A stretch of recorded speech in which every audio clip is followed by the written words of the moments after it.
Oh, good morning, good morning. Welcome into the Out of Bounds Show. 105.9 The Zone, ESPN. Bill Engvall, Grammy-winning comedian, will play at Pearl River Resort this Saturday. And we're going to give away, a few pairs of tickets throughout the week. We're giving some away right now and a night at Pearl River Resort or the Golden Moon or Silver Star, whichever one you want to stay in, or whichever one's open, depending on what all they're doing this weekend. So I'll let you, once you get the gift certificate, I'll let you deal with all that. Love you. But it's the number and all that's on there. So we're giving away a night at the Golden Moon on the property of Pearl River Resort. 2 tickets to Bill Engvall, Grammy-winning blue-collar tour comedy. Huge sports fan. He was on the show Friday. Freaking funny as all get out. And talking about how miserable he was as a sports fan after the Longhorns and Texans. Was it the Longhorns and Texans? No, he's a Bills guy. Right. No. He's a Lions. He was a Longhorns guy. He's Longhorns, but he was a weird pro guy that got eliminated. Oh, I think Detroit Lions. Could have been Lions. And I don't remember. Yeah, I should remember that. He's an Angels fan too, right? Yeah, and then he became an Angels fan because he lived in L.A. so long. They were good during that window with Mike Scioscia as manager. They got a championship because they made me mad. They beat Bonds and the Giants. Yeah, they had some really good years. Oh, I know. Jim Jim Edmonds was out there. Yeah, having a great time. Vladimir. Vlad. Okay. Wow, they did. When Vlad was out there, he was pumping. Yeah. No. They went on a roll. I had all of Mike Scioscia's baseball cards. He was a catcher for Tommy Lasorda and the Dodgers when Steve Garvey and Fernando Valenzuela and Steve Sachs, who for whatever reason couldn't throw it to first base, Ron Say. Did Dusty go through there? I think Dusty Baker did go through there. There was a little bit of an overlap there, and others. But Scioscia was that thick butt, thick legs. He was what a catcher looked like in 1982 or 3. Every bit of it. And then he became a manager and won it with the Angels. Sometime around 02 or something. 03. All right. But yeah, so here's how you enter before we get into the Farm Bureau stuff and the basketball games from the weekend for the Dogs and the Rebs. We're giving away 2 tickets to the Bill Engvall show at Pearl River Resort, and we'll give away a hotel room. How do you enter to possibly win? Well, on the Mac Hike Auto Group text line, 601-885-3776. You let us know if you're streaming or listening on radio, ESPN 105.9 The Zone. Where are you listening from? So it could be Noxapater or Rolling Fork, everywhere in between.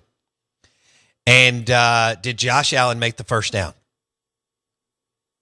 Or that play that was rolled a catch for the Chiefs? It looked like the ball hit the ground. And so that's what I need to know from you. That's how you enter. You could win a pair of tickets to the Bill Engvall show at Pearl River Resort, which he'll be great. He's funny as all get out. And a night at the Golden Moon on the property of Pearl River Resort. Now, we are out of bounds. Let me get into Jans and Beard, ESPN 105.9 The Zone. SEC Insider Hit is brought to you by Farm Bureau Insurance. Bundle your auto and home and save with your local Farm Bureau Insurance agent. As Jake Mangum says, go local, go with the home team. Mangum's about to head down to South Florida as he made the 40-man roster for the Tampa Bay Rays. I think he'll be here maybe another day or two. And it's man on a mission to make the Tampa Bay Rays club. After making the 40-man roster and getting that call. He's told that story on the air. It's pretty special and amazing. He was on Old Waverly number whatever, 349, I can't remember. And he gets a call. He had been told it wasn't going to happen. And he gets a call that he did make the 40-man roster for the Tampa Bay Rays, which is really cool. We're rooting for him. And hopefully that happens. What else do I need to get to, Jackson, before I get into some dogs and Rebs? Anything else? Shout out to Saquon. That's about it. But you were pulling for the Commanders. I was. Okay. It wasn't fun. Which is fine. Yeah, I mean, but they got some years ahead of them. They're okay. Okay. They're built for the future. Should I give a shout out to Swayze Bozeman? Oh, my gosh. Yeah, I don't care. If Chiefs fatigue or not, congrats. How unbelievable is this story by Swayze Bozeman? Incredible, man. He's on the Kansas City Chiefs. He went to Southern Miss. Yeah. He's an absolute grinder. And, wow. Yeah, that's that. That kid's a grinder. Yeah. He's an incredible story. No doubt. Props to him. Shout out to Swayze Bozeman and the Bozeman family. Of course, Bozeman Road is right here, right? And that's named after the family. It's one of the most,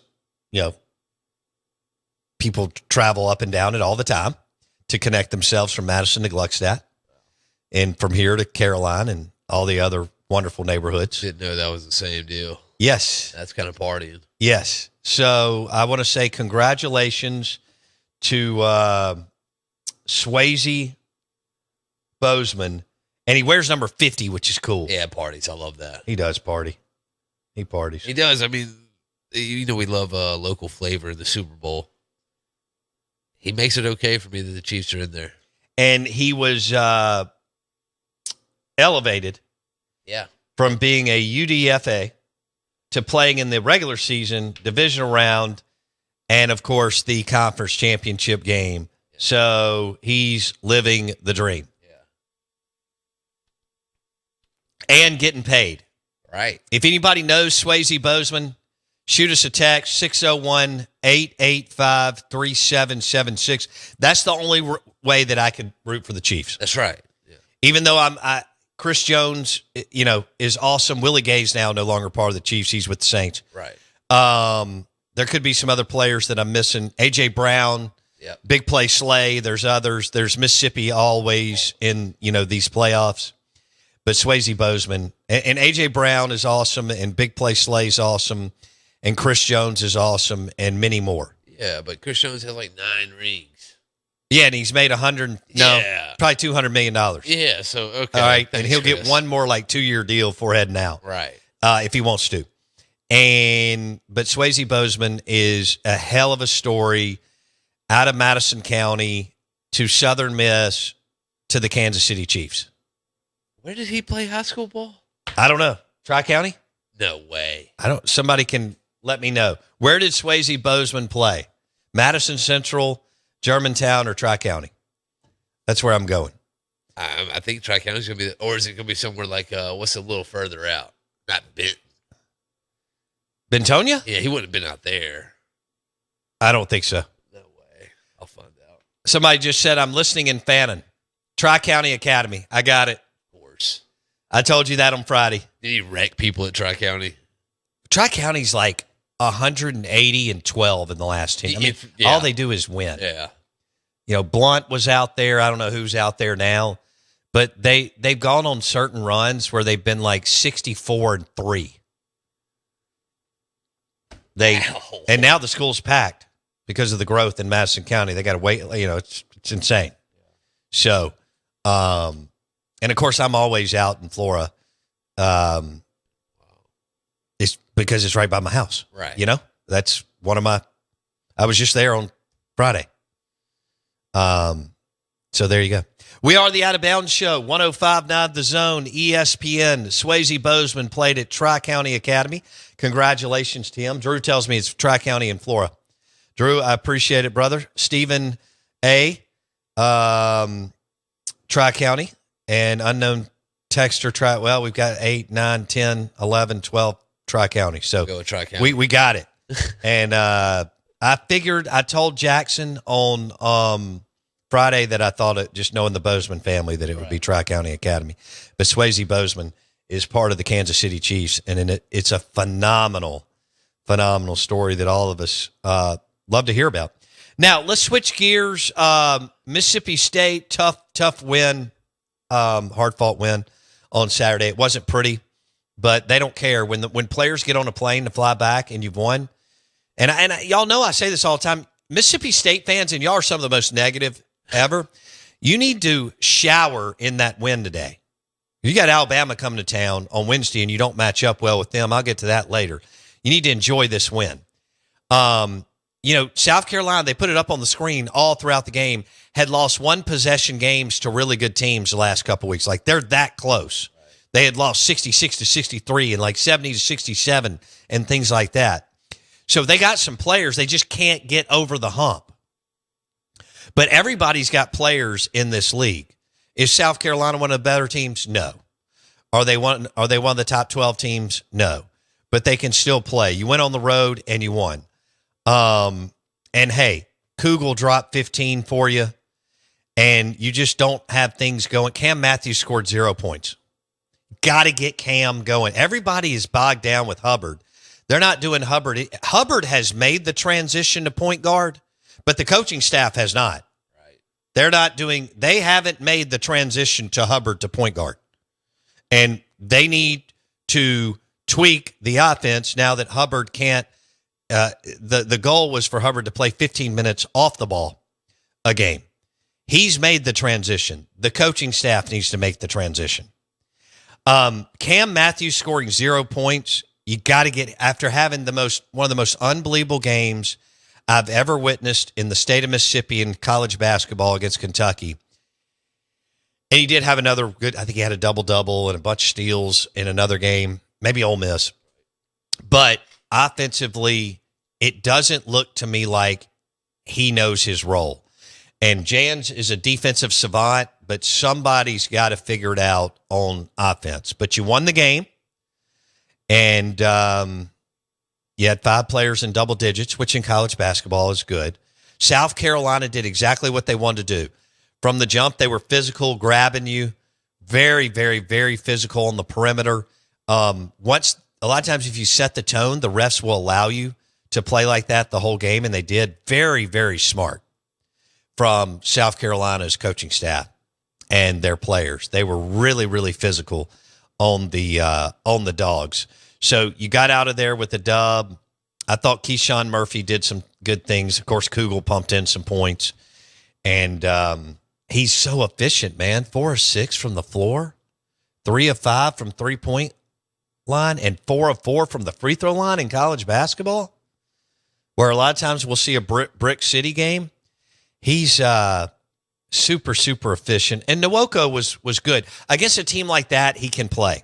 The upper-level teams, the top 4 or 5, maybe 6, I'm not sure how effective he can be. But against a team like that while they have some players haven't figured it out for whatever reason, he can do some damage, and he did, which is good for you. So Mississippi State wins in overtime, 65-60. I don't know what you were doing on the inbounds plays. That was the 4 wide thing was unique to me. I'll just say unique because maybe I can't use another word. A guy named Sliced Bread. Maybe that's who was calling plays. I don't think that was Chris Jans on the sideline on Saturday. I think somebody kidnapped Chris Jans before the game. And Chris, I think, was at trying some fish tacos or a cheeseburger or something somewhere in Columbia, South Carolina. But Mississippi State played good enough defense to match South Carolina's deal, and they won the game. So a win's a win. And y'all saw what happened this weekend. Vanderbilt embarrassed Kentucky, and Texas beat Texas A&M. And so we don't know. We just don't know. And that's what we think we know, but we don't know. So there we are. And 2 teams will be at home. Ole Miss is getting ready for a 3-game home stretch. Texas, Kentucky, Auburn. I may not have that exactly in a row, but anyway, they play Texas on Wednesday. The 2 teams play at the same time, which is no bueno, on Wednesday night, both 8 o'clock games at home in the Pavilion and in the Hump. Ole Miss will host Texas, and Mississippi State will host Alabama. Ole Miss lost to Missouri, and Ole Miss wants a game kind of like what South Carolina wanted. Chris Beard and Mark Adams want to beat you 65-61. And Missouri scored 83. That's not what they want. So, he did switch. He did start Brakefield and Murray. Beard's kind of going back and forth like Jans. I think Jans is getting a little too cute on the Murphy Kugel thing and not getting them in the game until 5+ minutes to go in the game. But Brakefield and Murray played. Everybody scored pretty much as far as the starting five. You really got nothing off the bench. You got 9 points. So I don't know how much depth you have there. And Tamar Bates dropped 26 for Missouri.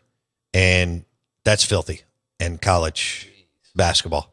So he was on a roll. And Caleb Grill off the bench dropped 25. So they got 51 points from two dudes, which in college basketball is insanity.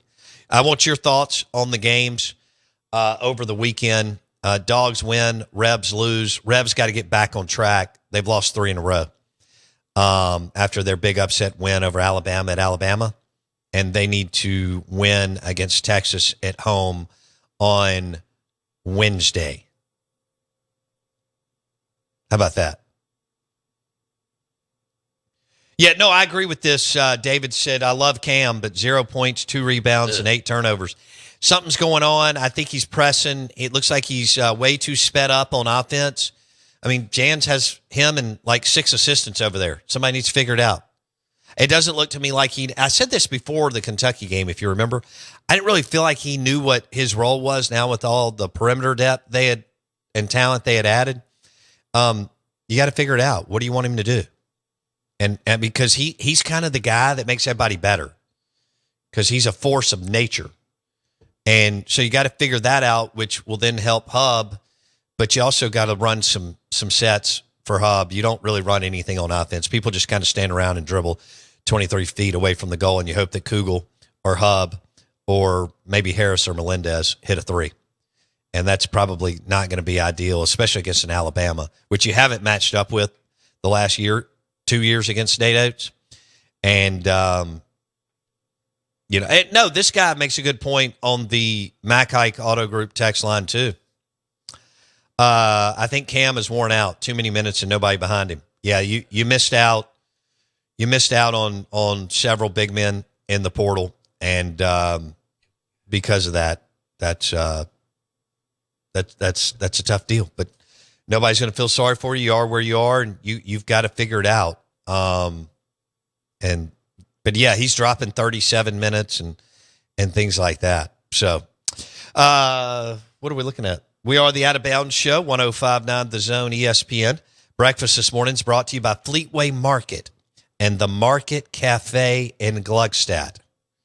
And they have breakfast biscuits right there. Grab and go. Fleetway Market, Market Cafe in Gluckstadt. Grab and go for you. Go ahead and do that, and you'll be good to go. It's National Florida Day. I mean, most people love Florida. Yeah. The beach, Destin, Sandestin. What's not to love? Orlando, Disney World, Tampa, Miami, 30A, all these different places. Miramar. Yeah. I mean, you just listed everything about it. I mean, that's everything that you can You're ever a want. Fort Walton guy. I love I think you would thrive. You would thrive, and you would embrace your inner oh gosh. What am I trying? Airbrush. Yeah. Yeah. Oh yeah. I mean, anywhere in that panhandle, I could do real well. Do you know what airbrush is? Airbrush tattoos. Or tags or anything like that? Yeah. The shirts and whatnot. Yeah. Oh, yeah. God, those are hideous. Oh, wow. What do you think? I mean, what does that look like the white in beaters. June at the Waffle House in Fort Walton Beach? Awesome. It's awesomeness is what it is. If you get in the corner and you get, kind of comfortable, what does that look like? It's got to be like that year round, right?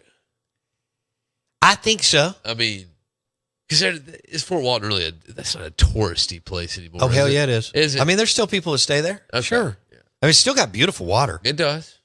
I mean, it's kind of the place to go and not pay the other prices. Well, it is that. I told you, you've heard me tell the story. I dropped a rental car there and almost died. What, you did or the rental car? No, I did. Oh, okay. Yeah. Wait, what I happened? started, I've told this story many times. I started in Orange Beach one morning. I was meeting my guys on the guys trip. They were coming down. Okay. Wendy took me to the Pensacola from Orange Beach, from Turquoise. She took me to the Pensacola airport. Okay. I rented a car. I drove it. I had to drop it in Fort Walton. Hey. In a place that looked like you could get murdered. Yeah, I mean. And I parked the car and get out of the car, and nobody's in the building. So I'm walking through the building. Okay, it's 1970s shag carpet, wood paneling, asbestos everywhere. And I get about 20 yards into the building, kind of weaving my way back. And at that point, I think, why did you walk all the way through this building? You may never get out of here. Yeah. Yeah. I mean. Then I had to call a cab. I think this was a cab at this time. It may have been an Uber. And this guy comes and gets me, and he looks like he deals meth. Yeah. For what? In a car that's got 2 tires on it. And he's got to take me to the back porch where I'm meeting my friends. How did you get in contact with this guy? Which one? The number. Where did you find the number at to call this guy? The cab driver? Yes. I don't know what phone I had at that time. It had to be early iPhone time. Okay. I didn't know if it set it on a wall or something like that. No, I called him from the parking lot, I guess, to come get me. I know I didn't have an Uber app. No. I'm pretty sure I didn't. And I don't think this guy was Uber. Not Uber certified. No. He had on a wife beater. Yes. The car was about 30 years old. That is Fort Walton. That's Fort Walton. That it is. Yeah. So that's one of my Fort Walton stories. I think I could thrive. But I also stayed at the Blue Horizon for a week with the Pikes from Ole Miss my senior year in high school. It's a good little spot. Yeah, that was for that age. Wow. Sure, right? Mm-hmm. Yeah. They called it something else, but I'm not going to do that on the air. Yeah. Speaking of, did you see this guy on Twitter that had to spend hours and hours in the Waffle House because he lost his fantasy football league? Did you see his update? No. Oh, my gosh. I'm going to read it to you on the other side. It is incredible what he had to do to get out of there 12 or 13 hours earlier than the 24 hours he was supposed to be there. Yeah. We are the Out of Bounds Show. We're brought to you by Farm Bureau Insurance. Bundle your auto and home and save with your local Farm Bureau Insurance agent. We'll also tell you how you could win a couple of pairs of tickets to Bill Engvall and his show at Pearl River Resort this weekend, and a night at the Golden Moon Hotel on the property of Pearl River Resort. Back in a second.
Stand by for audio. Got it. It's 8 a.m., and you're tuned to Mississippi's #1 choice for non-stop sports. The Out of Bounds Show with Bo Bounds. Where am I? On the Zone 105.9 and online at thezone1059.com.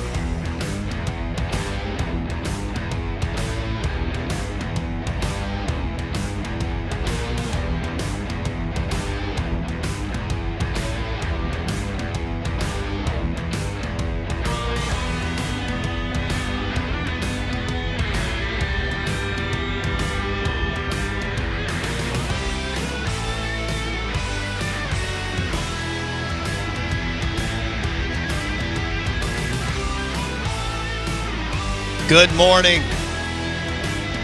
We are the Out of Bounds Show. ESPN 105.9 The Zone. The Kansas City Chiefs get the calls again.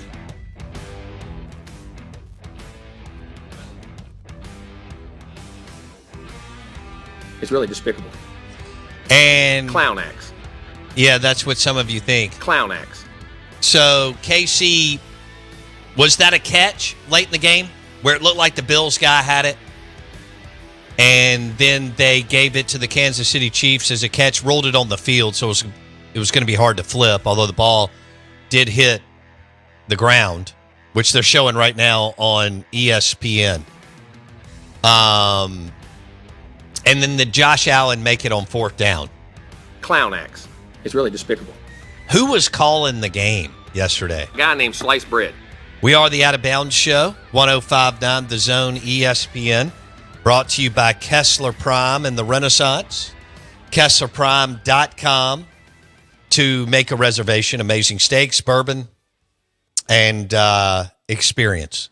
They have Elijah Craig Bourbon at Kessler Prime in the Renaissance. Elijah Craig Small Batch Bourbon at Kessler Prime in the Renaissance. I didn't realize that someone from Brandon, Mississippi in 2021 went to the Waffle House as part of their fantasy football league punishment. And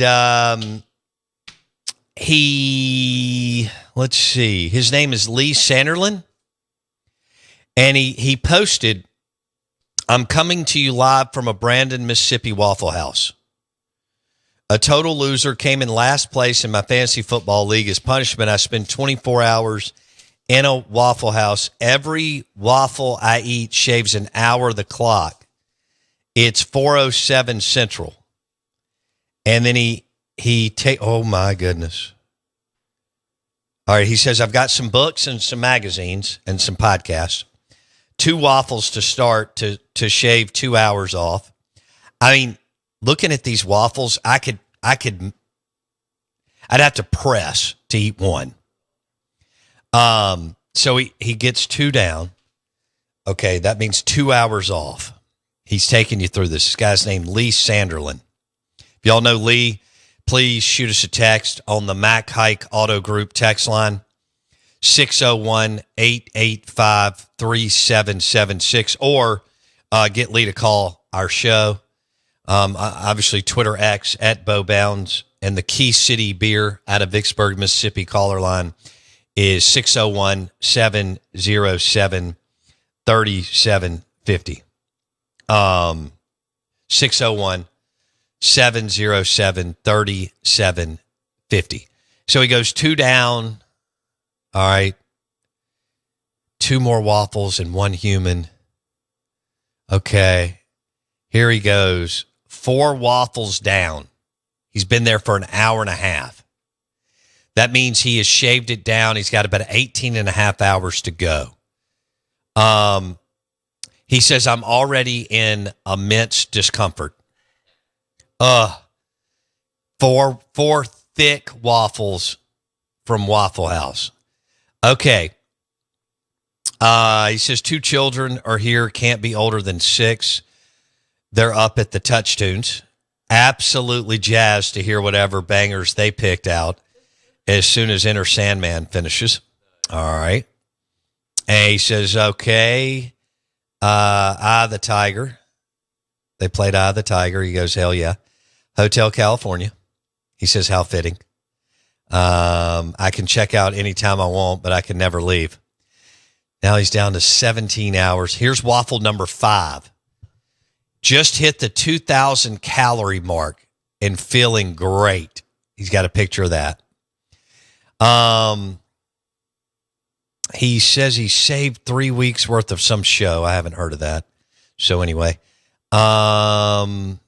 officially stuck in neutral. Need to find that extra gear. Push through. So now we can't finish this waffle. He started there at 4 something in the afternoon. It's 7:07 at night. 4.75 waffles down. Jackson, how many you sat over here once?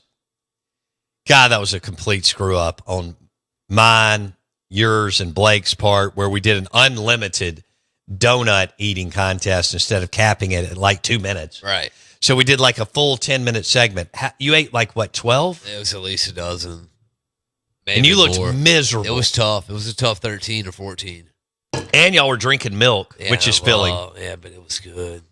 Yeah? Yeah, I mean, I nothing beats a good hot, warm donut with a glass of milk. Okay, he takes a picture of a guy outside that is doing something really weird at Waffle House, which is normal. It's on par. Okay, this guy doesn't have his shirt on, and he looks like he's dancing. So, again, this is Lee Sanderlin, Brandon, Mississippi, giving us a play-by-play of him losing his fantasy football league, having to go to Waffle House in Brandon for 24 hours. Every waffle that he eats takes an hour off. Here he is on waffle number 6. He says he's 4 hours down now. Good grief. Then he shows us the team he lost with. He had Wentz, Jacobs, Henderson, Aguilar.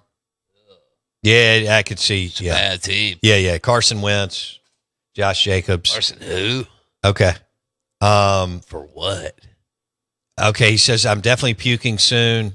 We're just kind of tracking this here. Oh, he got it. He got it down. 6 hours down. I'm still on waffle number 6. He said, I think a trip to the parking lot for a little puke and rally is in order. Let's go. Waffle number 6 has been consumed.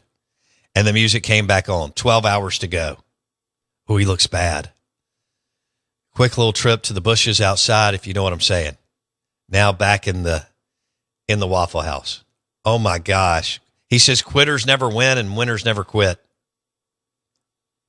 Do you know who this guy is? Don't know him. He looks like he'd be your age. Sounds like he would be around my age. Okay. Let's wrap it up. Let's see what he does. Oh no. Yeah. I'll have to figure out exactly what all happened, but oh no. He said I let part of the waffle get cold.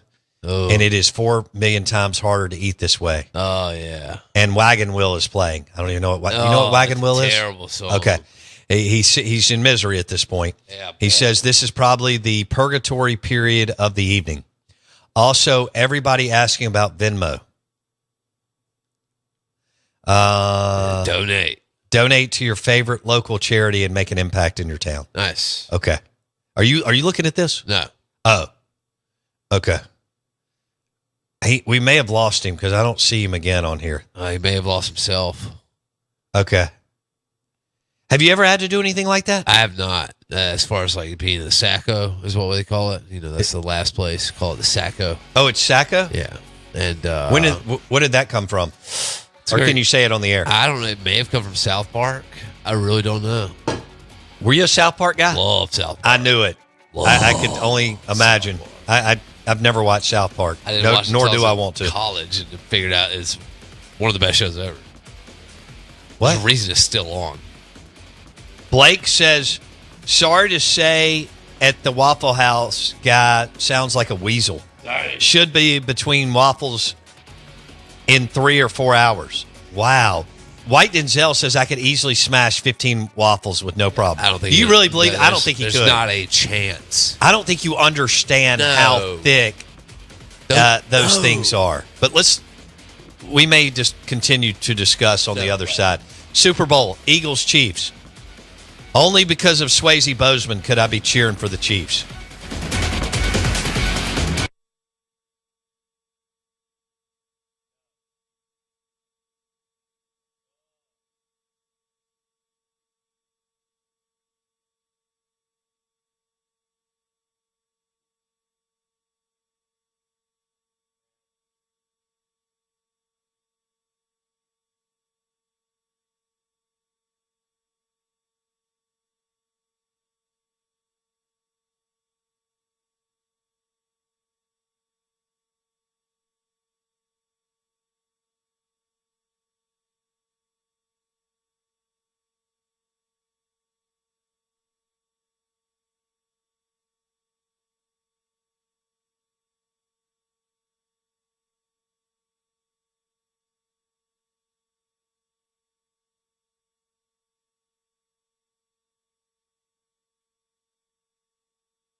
Man, lots of Mississippi flavor in the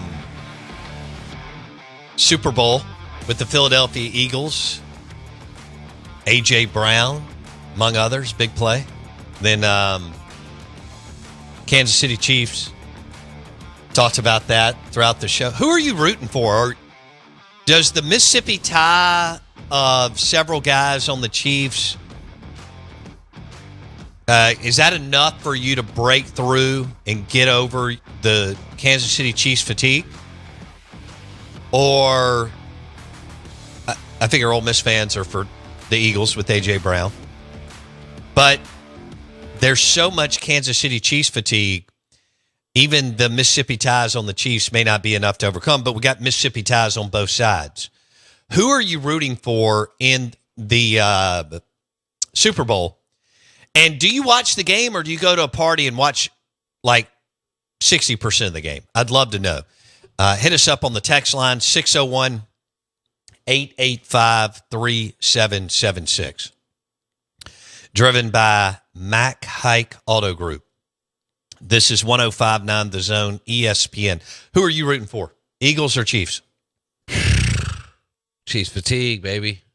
It's just so overwhelming. So overwhelming. I like that. I've just seen too much. I don't really watch a whole lot of this. You don't? I haven't been able to catch a whole lot of TV recently. Yeah. Other than Jerry Jones somehow magically appears on Landman. I looked up and there he was. It's the first time I've looked up and, he's been somewhere I expected him to see all year. Right. So you and Mackenzie decided to watch Landman. Her words last night were, it did not disappoint. It was very good. Good. Because we finished it. But Jerry Jones is in a scene in Landman and does a really good job. He does. With John Hamm. No, he does. And Billy Bob's there. He does a really good job. Billy Bob Thornton. Yeah, he does. I maybe kind of wonders. Well, he's an actor. He is an actor. He's an entertainer. Point blank period. He's a businessman. He's just not he thinks he is. He's just not a football operations general manager. Right. And he got raked over the coals over the weekend, dropping the Brian Schottenheimer will be hired as the head coach of the Cowboys at 10 o'clock on Friday night. Now, no one has interviewed Brian Schottenheimer to be a head coach. He may be great, or not even great. He may be good. Right. But the Cowboys did not interview anybody from the Eagles, Chiefs, Lions, Bills, or anybody like that. None of the coordinators from winning, or even the Commanders for that matter. Like some people wanted Jerry Jones to interview Cliff Kingsbury. Sure. But they were not going to interview. It wouldn't have mattered. Like the Ben Johnson thing, Jerry Jones paid Mike McCarthy right at $5 million. So Lane Kiffin makes $9 million. I want you to remember Dan Mullen, when he left Mississippi State, was making a lot. That was a long time ago. Wow. Was making a lot more than $5 million. Okay? Jerry Jones was paying Mike McCarthy, a Super Bowl winning quarterback, $5 million. Sean Payton, his last year with the New Orleans Saints in a small market, was making $17 million a year. Ben Johnson was going to get, or did get, $14 to $15 million a year. So it would not have mattered, but still they didn't. Aaron Glenn, who was the defensive coordinator for the Lions, who's with the Jets, it wasn't going to happen. Jerry doesn't believe in paying coaches. Now, let me ask you this. Do you think Andy Reid matters? Do you think Sirianni matters? Do you think Sean Payton matters? Do you think Sean Payton when you look at the Saints pre-Sean Payton, 1967 to 2005, and post-Sean Payton, do you believe that coaching matters? When you look at the Kansas City Chiefs prior to Andy Reid getting there, do you think coaching matters? I'll take it another step. The Buffalo Bills. Oh, man. Prior to McDermott. Yeah, McDermott getting there, along with that GM. So good. What about the Commanders? Do you think ownership matters? Snyder out. New ownership, new GM, new head coach. They're in the NFC Championship game. What about Jim Harbaugh with the LA Chargers and what he did this year? Sean in year 2 with the Denver Broncos with a rookie coach. Playoffs. So, in a stacked division. How about the Texans with D'Amico Ryans? Can't believe Yeah. So anyway, the Cowboys did a news dump on Friday night for their coach, and they promoted Brian Schottenheimer, who was their offensive coordinator, who didn't call plays because Mike McCarthy called the plays, and prior to that, Kellen Moore called the plays, and Kellen Moore's in the Super Bowl, and Dan Quinn's in the Super Bowl, and 7 other former Dallas assistants. The way that thing kind of split off. I'm sorry, Dan Quinn's not in the Super Bowl. No. He was in the NFC Championship game. Right. Obviously, Andy Reid's in the Super Bowl with Sirianni and Kellen Moore and A.J. Brown and all those guys. And that nasty defensive front for the Philadelphia Eagles. They're so good. So $5 million is what he wants to pay. Then he even told McCarthy, well, I want to do an incentive-based contract. Well, I'm all for incentivizing people. I think it's great. I think if people are producing at a high level, they need to be paid more, all that. But, I mean, what did that mean? We're going to take it down to $2.5 million? I mean, look at what Harbaugh's making with the L.A. Chargers. Look at what Sean Payton, this is all north of $15 million. Look at what Reid's making. Look at what Ben Johnson just got hired for with the Chicago Bears. You see where I'm going.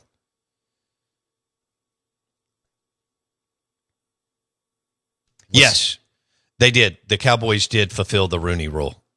As far as have to interview 2 minority coaches. They did that. But they were either going to, Kellen Moore, I don't know what happened there. I don't know if Jerry could. See, in NFL, you don't have to get somebody in because you have to recruit or portal. It doesn't matter if you hire somebody in a week or 2. Everything's fine. You're an NFL organization, multi-billion dollar. You get the players have everything they need that are still on contract. You're telling them what they need to do when they go home. Some of them that live around the area still use the facility. All that. That's not a big deal. You can hire somebody. You can even wait for Kellen Moore, or if Cliff Kingsbury had beat and the Washington Commanders had won, you could have waited for Cliff Kingsbury. Now their season is over. You could have interviewed him today. Right. You could have flown him into Dallas in an 1.5-hour flight on a jet and talked to him. What I loved is they talked to Brian Schottenheimer twice. They went 4 hours one day, according to reports, and then brought him in the next. Well, I mean, he's been in the building for 2 years. What do you need to know? Now, he's been in the NFL for 25 years and has never gotten a head coaching job. Now, look, sometimes this stuff works out. Like Dan Campbell to the Lions. Now, Dan had not been an assistant for 25 years. And he had been a former player. And then he bounced around a little bit. And then he got under Sean Payton's wing. And boy, did he absorbed everything. Flourished. And then not only did they hire him, the Lions hired a phenomenal general manager too. That's what the Kansas City Chiefs. Howie Roseman's 49 years old. He runs circles around Jerry Jones. By the time Jerry gets up in the morning and gets to work and gets through a couple of oil and gas calls, energy calls, Howie Roseman has 4 or 5 hours on. And Steven's just looking for the buffet. Okay? Dang.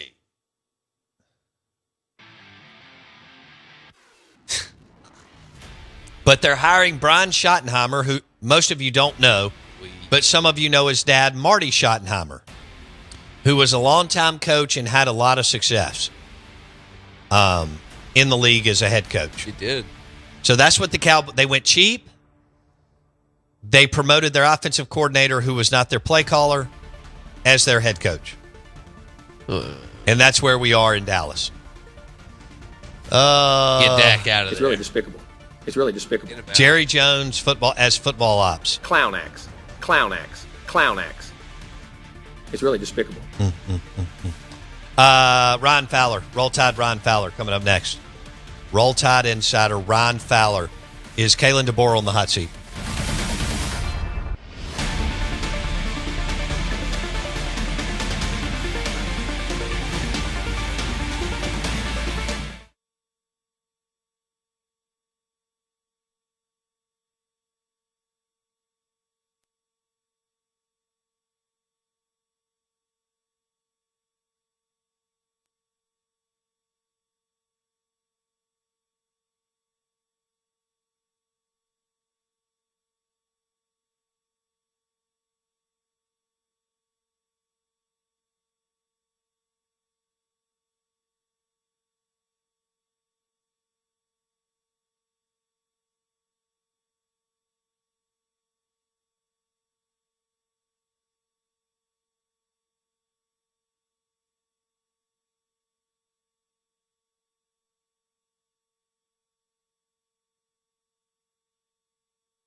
Your SEC Insider Hit this morning is brought to you by Pearl River Resort. Bill Engvall will be there this Saturday. We're giving away a pair of tickets and a night at the Golden Moon Hotel on the property of Pearl River Resort.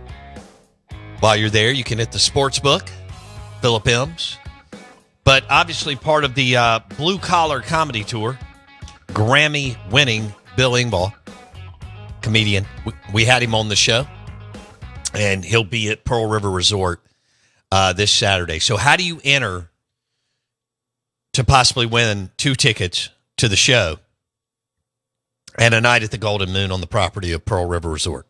Okay? So you, on the text line, 601-885-3776, we want an out-of-bounds roll call. So are you streaming or listening on ESPN 105.9 The Zone? Where are you listening from? And did Josh Allen make the 4th down play? Was it a bad call?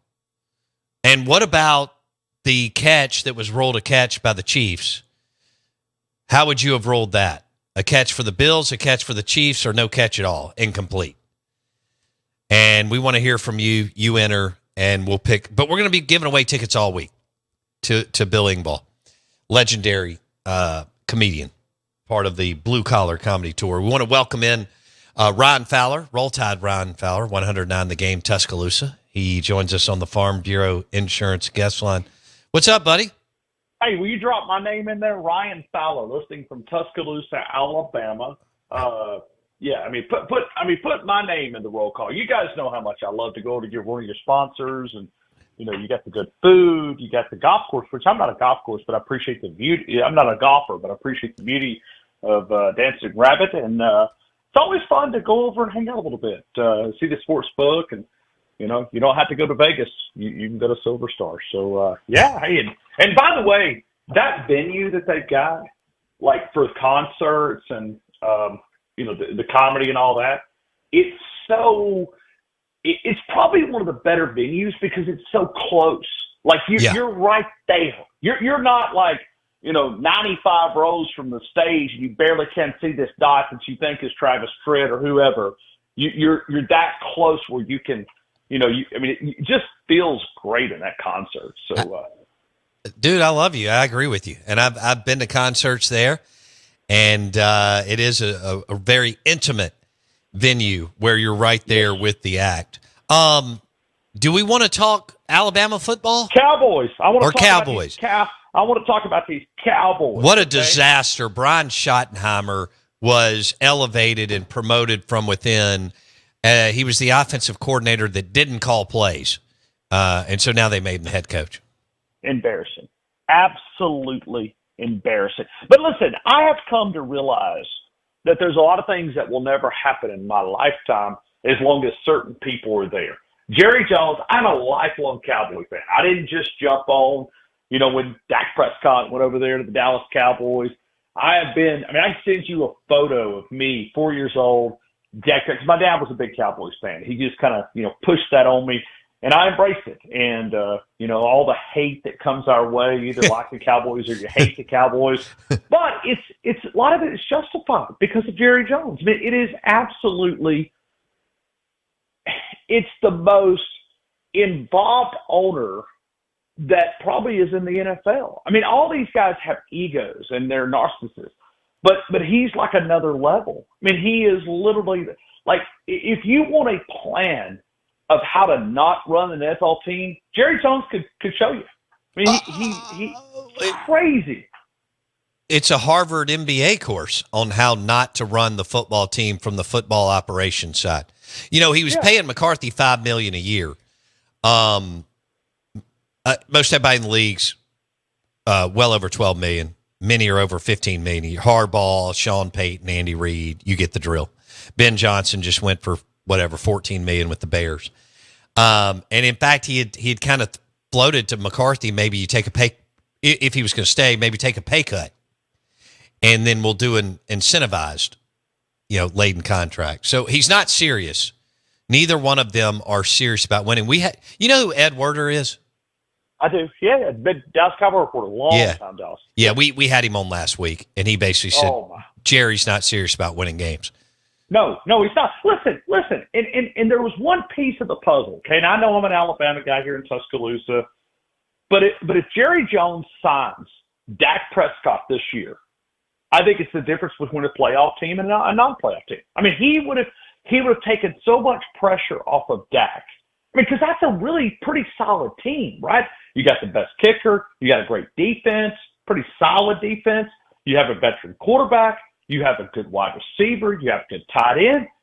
What was the one thing missed? Offensive line was decent. Yeah, you had some injuries, but think about if you put Derrick Henry on that Cowboy team and you're dedicated to running the football and how much that would open up Dak Prescott's game. You mean like what they do for Jalen Hurts and Jared Goff with the Lions and the Eagles? Exactly. That's what Ed Werder said. And okay. Yeah. Dak and Derrick Henry were hanging out. The deal was done. He was going to sign for 2 years, $8 million, $4 million a year, which is chump change. And they thought he was too old. They thought he was washed up. And they had to go with Zeke because they know Zeke. Jerry is just that ego. And I'll never forget, listen, this Cowboy thing with Nick Saban, 10 years ago? I can't remember. Sometimes the years kind of run together. But it was probably like the first 5 years of the Saban, where Miss Terry had been kind of – now, that was the Longhorns. I'm sorry. But this was another rumor because I chased a bunch of these. Matter of fact, some of them actually had legs. And this Cowboy thing with Nick Saban, I remember reaching out to a former Dallas Cowboy great, and I said, "Hey, do you think Nick Saban and Jerry Jones would ever be compatible?" He said, "No. One of them would die in a meeting." He said one of them would literally shoot the other. When Jerry, the first time Jerry would walk down the hall to Nick Saban's office and tell him who he wanted to play because he liked the player, which this has happened. Yes. Nick Saban would have F-bombed him for 5 to 6 minutes straight. Now, I don't know how that would have gone afterwards if Jerry would have fired him on the spot, but Saban would have never put up with that. Yeah, and so they told me, they said, listen, go away from this rumor. It's never going to happen. You can remove it from your head. Those two would never be compatible. And, I can't believe Parcells. And I heard there was all kinds of F-bombs because Parcells, had the equity and the chips to be able to tell Jerry he was stupid, and no one else has been able to do that post Jimmy Johnson. But I can't believe Parcells lasted 3 years. But when there was an article in either the New York Times or Wall Street Journal about Parcells and his tenure there, and it wasn't going to work long. Two guys, Parcells felt like he needed to run the show and have a lot of say in football ops, and Jerry didn't want that to happen. Now remember, this is a guy who's hired Dave Campo, Chan Gailey, Wade Phillips, Jason Garrett, and Brian Schottenheimer as head coaches post Jimmy Johnson. Woo! Jerry's ego is felt even when you go there and you don't have to watch the Cowboys. I was out there for the Cotton Bowl, the Cincinnati game a couple of years ago. No, it was not. It was the Rose Bowl at the Cotton Bowl. Remember when we did that for COVID? Oh, gotcha. Yeah. Yeah, so the Rose Bowl was at the Cotton Bowl, and Jerry was getting out of his little motorcade. Okay, now listen, you and I are access to most people are not able to see. Like we go behind the scenes, behind the curtains, and you see people walking in. Now this is away from the fans. Okay, so nobody's, it's not like he's trying to get attention. He gets out of his vehicle, and you know how like when a general or a high-ranking military officer, the guys like the military will stand at, sure, okay, attention, right? the people like the ushers, the people that are trying to arrange for people to get to the proper way, they literally come at attention when Jerry walks out of his car until he walks by. What? Yes, I saw it with my own eyes. I was like, what is this? Is there a 4-star general coming, by? No, it's just Jerry Jones just arriving. So, I'm sure they're picking up that his ego wants to be stroked. It was, I watched it with my own eyes, and I'm sitting there going like, what big celebrity do we have? Oh, it's just Jerry Jones, the multi-billionaire. Yeah. So it was, it was, like I said, I was getting really excited. Like, okay, am I going to see Colin Powell? Am I going to see the Secretary of Defense? Am I going to, who is this guy? No, it's just Jerry arriving. And it was like they were standing at attention, not like saluting, but they were like, their arms, to their side, waiting for this man to arrive. And that tells you that ego has just, it's been inflated so much that it hurts it hurts. Well, they don't do anything in free agency. We had David Hellman on last week, and he worked for the Cowboys. Now he's with Fox Sports out in L.A., and he said, yeah, they get into free agency about 3 to 4 weeks in when all the signings are done. Oh, I watch it. I watch it. I see it. It's one of those. It's a lifelong frustration of watching the Cowboys organization. He just hired Brian Schottenheimer. You're not serious. It's just incredible. All right, let's go to Bama football. Roll Tide, Ryan Fowler, 109 The Game, Tuscaloosa, on the Out of Bounds show. How upset are Alabama fans over the 2024 football season? Probably a little bit less than what I would have thought. I thought it was going to be a long off season, and I don't know if it's me that has maybe tampered those expectations. For one, I think I'm getting through that you must recalibrate your expectations. Now, let me tell you, when I first mentioned that, I looked out and I thought there was 4 guys cutting my tires on my Tundra. Okay. Because Alabama fans expect to win a national title this year, next year, and the year after. Okay. It's not going to happen in the current college football. You can take it away. You can remove that. It's done. You're not going to see these 3 out of 4 back-to-back. It's just not the structure. Now, how Kansas City's been able to do it, yeah, but it's the NFL model. It is, the parity has never been more. Now, for an Alabama fan, you're disappointed. If you're an Ole Miss fan, or if you're a SMU fan, or a smaller team, you're excited because you now have a seat at the table. So the Blue Bloods are probably a little bit disappointed because the regression to the mean. But now, when you look at where we are in college football, it's, if you look back, think about what all we know now that Nick Saban retires. He retired simply because he knew that he could not operate at the pace he was currently at. Recruiting, NIL, transfer portal. Well, yeah, he couldn't have it. He didn't get to have all the talent that he had and stockpile it. Yes. And I remember, you remember the guy Chris Landry, the guy that we used to feature down in Louisiana. I know you guys did as well. Chris was a guy that used to say, Nick Saban beats you because he simply got better players. It's not that his scheme is fancy. He basically executes the basic fundamentals of football. He makes sure that you don't beat yourself, that you don't have a ton of turnovers. Yeah, they play. Everybody is fancy schematic-wise. But if you rank the top 10, minds with X's and O's, he wouldn't be there. But he simply beats you because of players. So you have to understand the reason why he left. He departed. Kalen DeBoer stepped in the hardest job in the history of sports. I don't think it's just college football. Replacing Nick Saban in this current time. I think that's fair enough. Yeah, but when you can retire and other people can pick apart your roster and you really can't replenish that talent because not many portals are open, like you had Arizona, you had University of Washington, you had the University of Michigan. That's the only place you could go get players because you could lose. It was exit door, but there was nobody coming in. So then when you look at this, I think he managed it fair. He tied Frank Thomas for the most wins, that, you could say, well, you play more games, so you have a better chance of winning. And that's fair. That's fair. But he did have 9 wins, which is it's the most in a first-year coach in Alabama history, tied with Frank Thomas from 1931. I do think that there was a lot of things this year, and I think we're probably going to learn a little bit more this week, right? Jalen Milroe goes to the Senior Bowl. If there was one quarterback that just did not fit the Kalen DeBoer offense, it was Jalen Milroe. Right. Now, I'll be very curious to see. You and I've talked for years.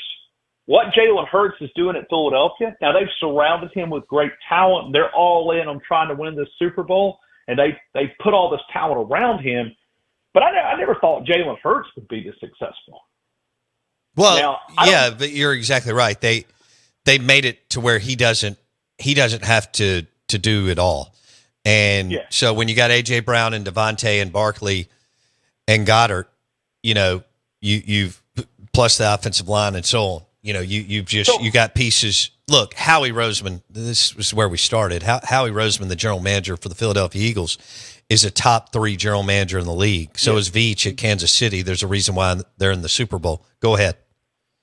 So when you look at Jalen Milroe, I have a lot of questions about him at the next level. Major questions. Like, I see this stuff, and I want him to be drafted, and I want him to make his money. He was very loyal to Alabama. I want him to be rewarded. But I also look back and say that he had this team, he kind of had them handcuffed. He just held that team because he had that locker room. And I don't think they could go to another player based on the way that he held that locker room. You got to go back, and you can't just blame Kalen DeBoer. You got to go back to Florida, South Florida in 2023 when they benched Jalen Milroe. What happened? The team revolted. They barely beat South Florida in Tampa. Yeah. With Tyler Buckner and Ty Simpson playing in that game. And it was a mess. I think Kalen DeBoer probably went back. He was breaking that film down. And I just don't think he wanted to take a chance. I think he knew that he had better backup options. I just don't think he was willing to take a chance. I don't think that he was willing to take that chance and allow this team. So I think he just said, you know what, let's go win as many games as we can. And I think the Georgia win did a lot for the expectations. Because if they'd have played the way they did in that first half, yeah. But then Milroe, he decided that he wasn't going to be that dominant runner. And that's the part of the game that works for him. Sure. But if you notice him, he was trying to be Tom Brady. He didn't want to throw it. Well, he didn't want to run it. He wanted to throw it. You lost to Vanderbilt. I know. You lost. I get that they were better. And I love Diego Pavia. But not only did you lose to Vandy, they dominated you. Did you ever think that someone was going to say it like that out loud? No, it hurts. It stinks. Clark Lee, we had him fired.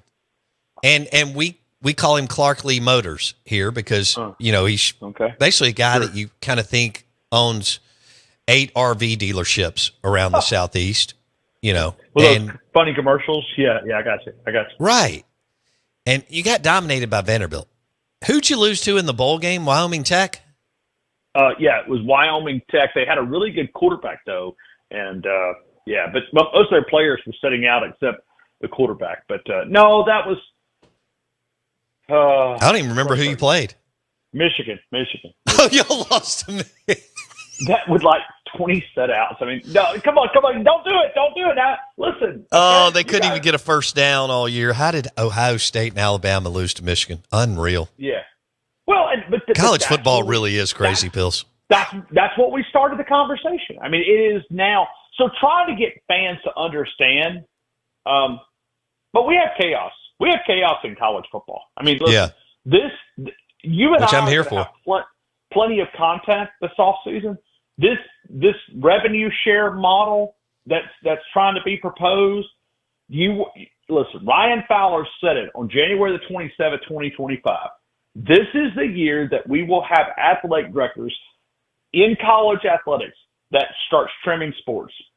You heard it here. Yeah, but you can't. I don't know how. I guess you're just going to trim both. Guys' sports because and women's sports. You got to do both. Can they do it through the I heard Title Greg IX? Byrne. I heard Greg Byrne the other day do an interview. You're very, very close with Greg Byrne because you covered him in the Magnolia State. I heard him say, we have 19 sports that lose 7 figures at least. We have What a business model. We have football that has always paid the bills. Basketball makes a little bit. So it's in the positive, but not very much. 19 sports. You know what Alabama lost last year in revenue? $28 million. Guys, it's not just Alabama. It's Ole Miss. Oh, it's sure. Mississippi State. It's Arkansas. It's LSU. They're all going to have to do it together because the first one's not going to go out on that cliff by himself. Guys, we've had fun with swimming and diving, but it's too much money. That volleyball team is. I'm not making decisions for Greg Byrne. We already saw it. Stanford did it. You're going to see other schools, and they're going to have to do it based on the Title IX. But that revenue share model for the Department of Education last Thursday, 2 weeks, whatever it was, a week and a half ago, that model just screwed Title IX sports. Yeah. So when people start blaming these athletic directors, no. You blame Joseph Biden. His Department of Education, the last 3 days before he left office, there was a big mandate that came down from the Department of Education and the DOJ the next day. I don't think it's going to hold, but maybe. We'll see. We'll see if, maybe Trump flips the script. Maybe there's an executive order. I mean, you are correct. It was incompetence and not, the ruling is not going to help. Right over their head. It went right over their head. But when they looked at college football and said, you cannot divide the revenue that you make, you have to divide it proportionally based on gender, that revenue share model. And listen, here's the other part. There's already schools in this league that are future promising that money to recruits. So in other words, they've already spent the money that they were going to get July the 1st. Now they have to go back to the drawing board because the Department of Education. Well, we're going to find out also who can fundraise. I mean, great point. There have been a lot of athletic departments, major, get lazy, SEC and otherwise, because of the TV money. We're going to find out who wants to get out on the road and really expand your base, and because it's out there. It's just a matter if people want to sit in their office all day and do meetings, or if they want to get on the road and raise money. I think we're about to find out. Malmore, go look at the Malmore plan. He asked for He said he would raise $100 million, and he raised $240 million on facilities, and allowed Nick Saban to step into a facility and win these championships. I'll never forget it. $100 million. There's people in the back of the room that were laughing at him. He'll never raise that. And he raised $240 million. You're absolutely correct. The money is there. You got to go get it. All right. I just want you to know your game of the year is Vanderbilt at Alabama. Diego Pavia is back. All right. See you, buddy. Tell Pete to stay away from my players up there in Oxford. I will. He left too much baggage in Tuscaloosa. All right, you guys be good. All right. Roll Tide, Ryan Fowler, 109 The Game, Tuscaloosa, on the Farm Bureau Insurance guest line. The show is brought to you by the amazing beer out of Vicksburg, Mississippi, Key City Beer. Mississippi Queen, Moonchild, back in a second.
Say, kids, what time is it? It's 9 a.m. and this ain't okay show. It's the Out of Bounds Show with Bo Bounds. As Mississippi's #1 morning show rolls on the Zone 105.9 and online at thezone1059.com.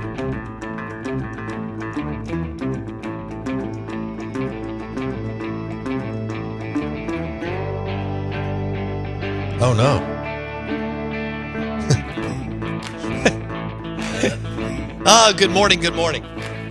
Welcome into the Out of Bounds Show, 105.9 The Zone, ESPN. Brought to you by Bank Plus. We're live in the Bank Plus studio. Bank Plus, it's more than a name, it's a promise. We're streaming live on the Out of Bounds radio app and the zone1059.com. Show is presented by Crystal Sky Casino in Louisville, Mississippi. Pregame, postgame. Hail State hoops and baseball, and then Pearl River Resort in Philadelphia and Bocoma right outside of Laurel. All three sister properties with sports books.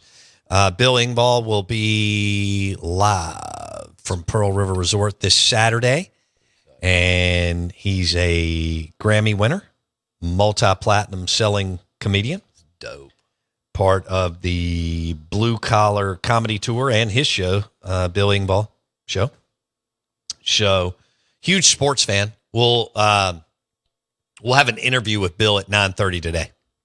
So comedian, Grammy-winning comedian Bill Engvall will join us at 9:30 on the show. He'll be at Pearl River Resort February 1st, this Saturday.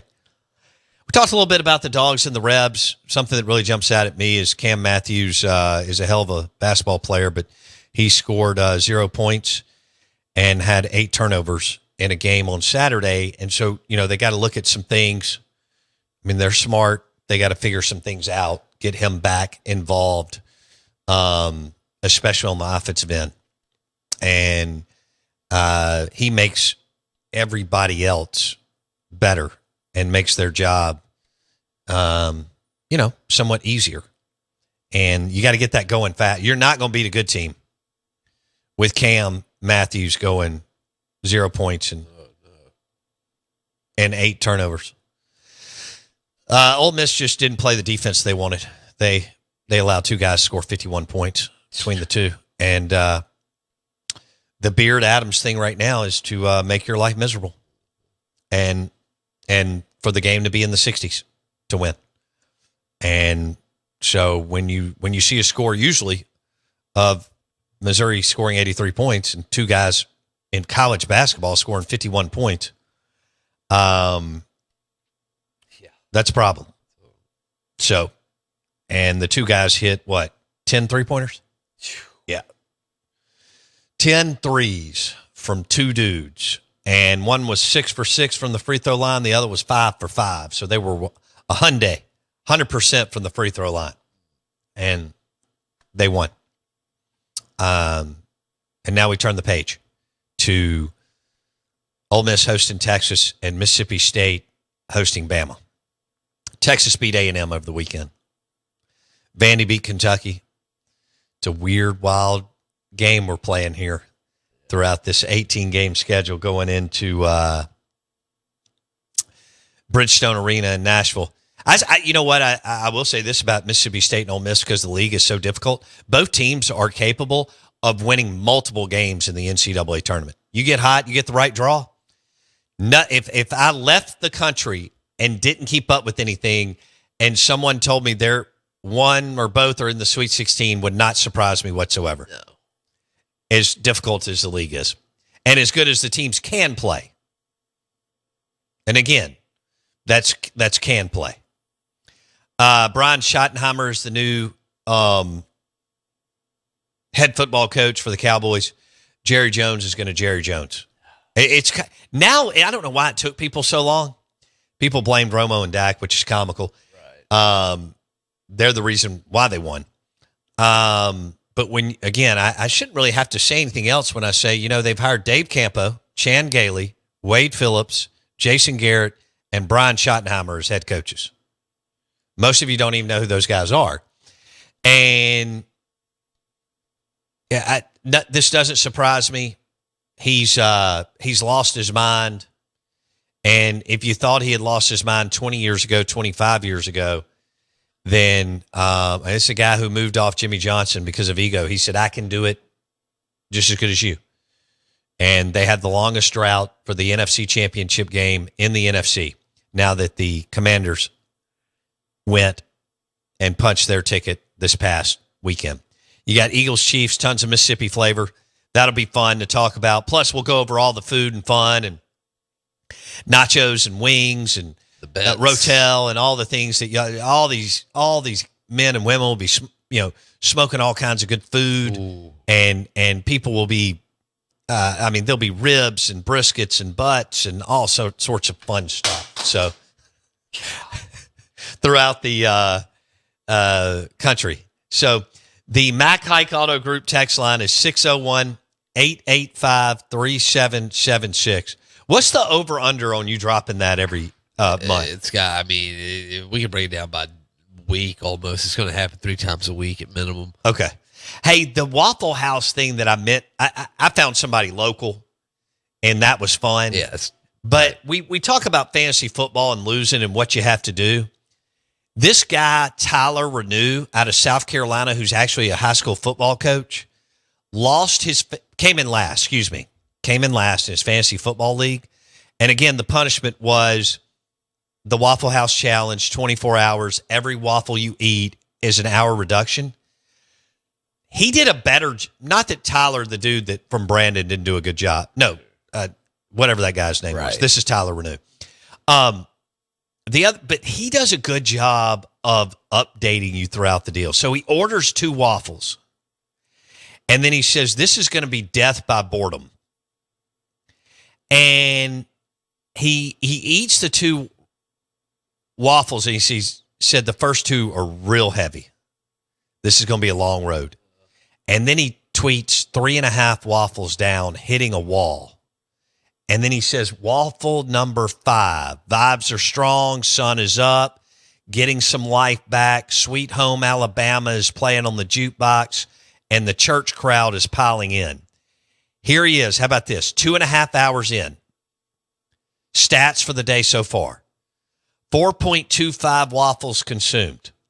37 different customers have come in. 4 new jukebox songs. 2 screaming toddlers. 1 shift change. 1 bathroom break. No fights. A little bit later, 6 waffles completed, declining fast. 4-hour mark. 83 different customers have come in. 6 waffles consumed.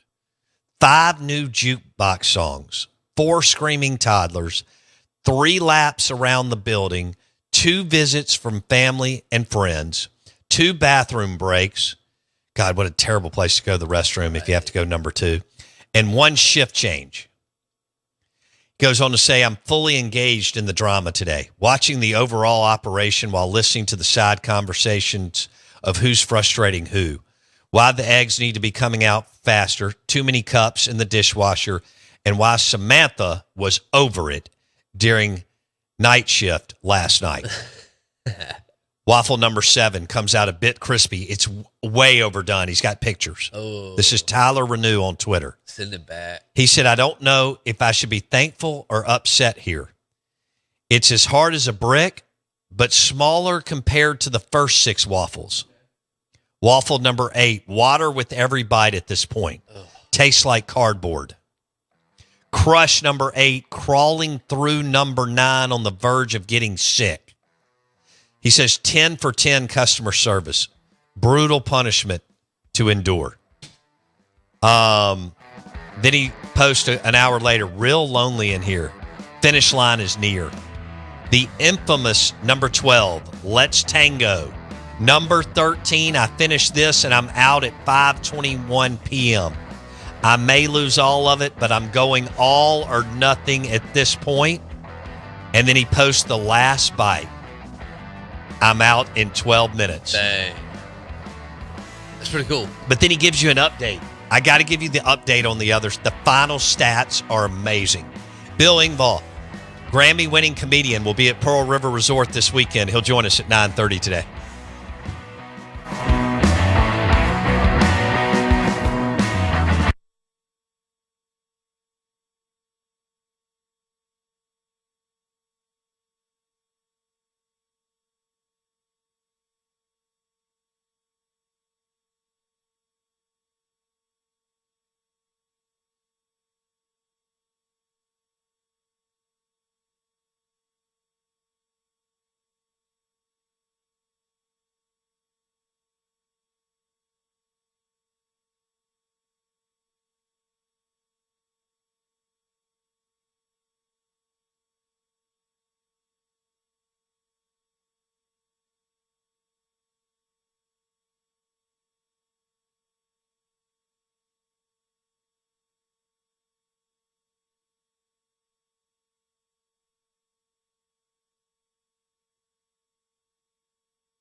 All right. I got to give you an update on this high school football coach out of South Carolina that lost his fantasy football league and had to go to Waffle House. And you go for 24 hours, or for every waffle you eat, it knocks a waffle out. He ended up, eating 12 waffles. 13 waffles. Tyler Renew, he's all over Twitter. The final stats from him being there, 12 hours at the Waffle House. Again, Tyler Renew. Final stats, he ate 13 waffles to get out of there early. What was the digestive system like? Good Lord. Here are the final stats from 12 hours in the Waffle House. 237 different customers, 13 waffles, 11 coffees, 10 laps around the building, 6 new jukebox songs, 5 bathroom breaks, 4 screaming toddlers, 3 different waitresses, 3 pieces of bacon, 2 visits from friends and family, and 2 shift changes, and 0 fights. That'd be a record. Yeah, somebody said disappointed, no fights. Yeah. And 11 coffees. That's where it kind of tips. That's a lot, man. That's a lot of coffee. These waffles ain't nothing but 400 calories a piece. I could not drink that much coffee. That's a lot of coffee. But that's a lot of waffles. I get that, but where are you putting that coffee? I don't know. The whole thing sounds miserable to me. I don't like to be miserable after I eat or anytime. But yeah. You said that you could hang out in a Waffle House for 24 hours. Just hanging out in a Waffle House all day. I don't think you could. I don't think you could. Got a jukebox. I mean, I know you can talk to anybody, right? And for a long period of time and waste time at a high level. But do I get to watch TV? I don't think do Waffle Houses have TV? Oh, I've seen them on my phone. Oh, well, yeah, I'm sure you can bring a charger. I mean, and you've got your phone. Yeah, I can hang out. Yeah. Yeah, I could do that. Yeah, I would never do this. Nah, I couldn't. I could eat 1 waffle. I'd be full. No, I don't think there's. Maybe I could power through 2. What do you think? I don't know, man. These waffles are filling. Oh, they're thick and filling. 410 calories. I mean, he's got syrup and butter on them because I guess he just wanted them to taste good. I guess so, but I figured that at some point you kind of just gotta get them plain and get them soaked in water and just swallow them and go. Right? He didn't puke. Didn't. Well, that's the feet. I don't think so. That's the feet. The best is he videotaped. He's young. How young? He's around your age. It looks like he's around 30. Okay. High school football coach in South Carolina, Tyler Renew, smashed 13 waffles to take 13 hours off the 24 hours he was supposed to be there. That's man. I don't know what the better number there is. 13 waffles tagged or no throw up. Both are impressive. I mean, or 11 coffees. What are you doing? You get jacked off that coffee. That's a lot. At a Waffle House.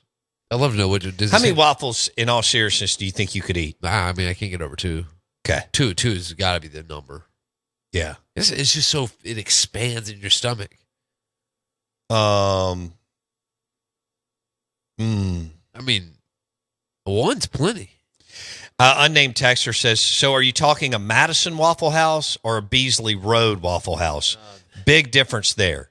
What was the quality of this Waffle House? Okay, well, I don't know. You're right. The quality's better on Beasley. Oh, I don't think that's where this guy was going. Let's see. He is a Hammond football assistant coach in South Carolina, but I don't know where Hammond, South Carolina, or Hammond School is in South Carolina. So I thought it was great, though. I mean, he documented everything, and Columbia. Oh, well, the Gamecocks. Yeah, he's right there where Mississippi State was on Saturday playing. And what was a half-packed arena because they're not winning. Okay. All right. I can live with that. The champion Skyhawks. Are they? That's who they are. Hammond Skyhawks. Have you ever heard of anybody doing something crazy for losing fantasy football? I mean, you've got, people have shaved their heads. Shaved their heads. Which I mean, hopefully you have a good shaped head. Yeah. And a lot of people don't understand what they have under there. Right. I shaved my head. Well, I mean, but at least you have a good shaped head. There you go. I mean, a lot of these people are eggheads. Oh. Or cone heads. Oh. It's just bad.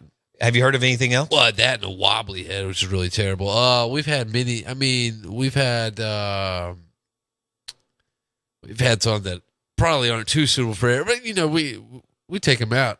We had one year where we actually treated the Sacco with the condition of it wasn't that much of a treat the next morning, but we bought it. We had his bar tab.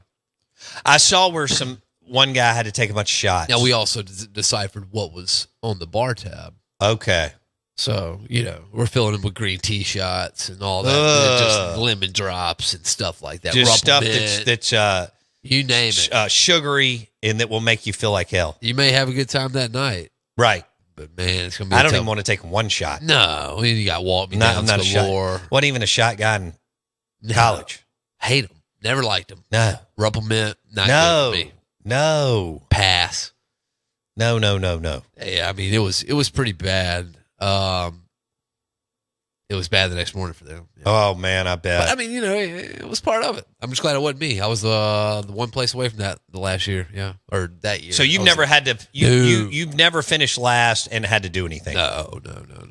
Okay. I don't know that, say if I did finish last and I was like, no, I'm not going to do it. I don't think the people I'm in the league with are going to be like, no, you're going to do it. They wouldn't make me do it. I don't know how they would, but I would honor it though. I think, unless I don't know. That's a lot of waffles to eat. I'm not. It's a lot of. I'm not drops. even. So I would never agree to that on the front end. Right? Yeah. I'm just going back. Yeah. I mean, we didn't even enter our fantasy team this year. No. I couldn't get you locked in on it, so we never entered my team. Not once. And we're still probably not last. I wonder where if we did. We should have finished dead last. I got faith we didn't. But we never entered the team. And I don't even know when the draft was. It was all weird and stuff. Yeah. Had a lot going on. Yeah. You had a lot going on in August. That's it. There's no doubt about it. Now they got Sacco trophies, though. Like, you get a trophy for being last, pretty much. I think that's funny. Yeah. Patrick Kelly, they used to do trophies because he used to have it behind the bar in Julep. So I remember they were all into it, and I think he had one or two of them back there, maybe more. But I can't remember if you got a trophy if you won it and came in last. I just don't remember. The trophy may have been a little vulgar. It could have been. No doubt. All right. Well, I'm glad we went through that. Now let's talk to Bill Engvall, Grammy-winning comedian, part of the Blue Collar Comedy Tour, multi-platinum selling comedian. Bill Engvall will be at Pearl River Resort this Saturday, February 1st.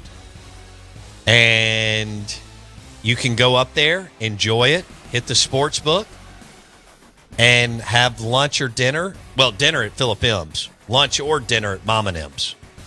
And then you got the table games and everything else. Bill Engvall, award-winning comedic, will join us on the Farm Bureau Insurance Guest Line coming up next.